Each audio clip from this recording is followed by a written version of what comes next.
But the starting group wasn't nearly as effective this time around.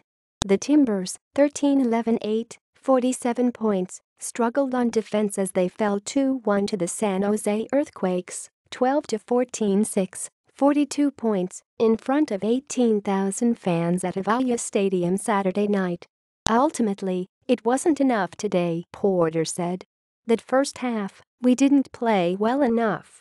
With the loss, Portland missed an opportunity to clinch a berth to the MLS Cup playoffs.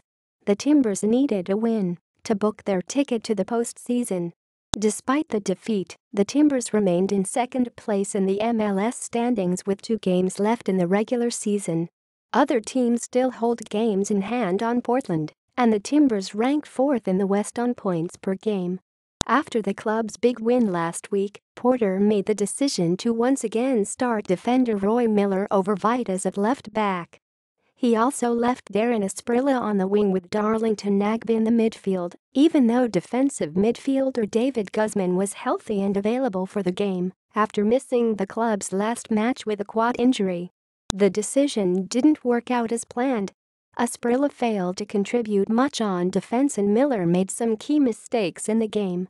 Obviously, it was an easy decision to start that group when we had maybe our best game of the year with that lineup last week, Porter said. What we need to look at now is whether it was an off day. Of course, we'll evaluate it and look at it. Miller turned over the ball while trying to send a pass back to Leon Ridgewell in the 16th minute, which allowed San Jose midfielder Jomar Haika to dribble into the box and find Valeri Kazashvili, who slotted his shot into the corner of the net to put the Earthquakes up 1-0.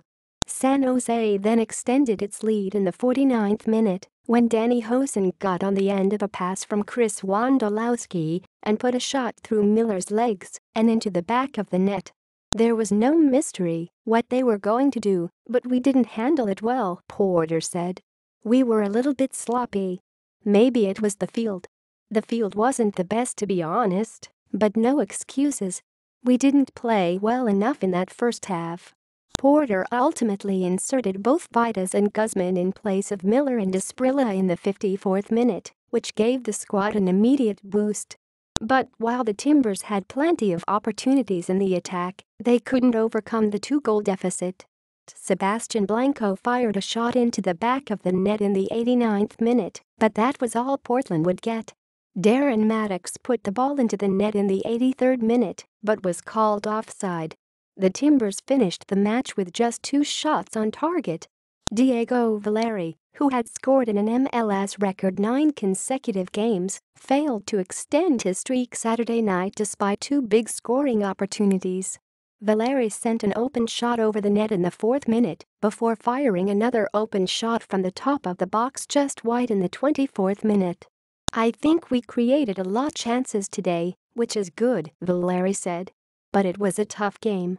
Saturday's match was Portland's final road game of the regular season.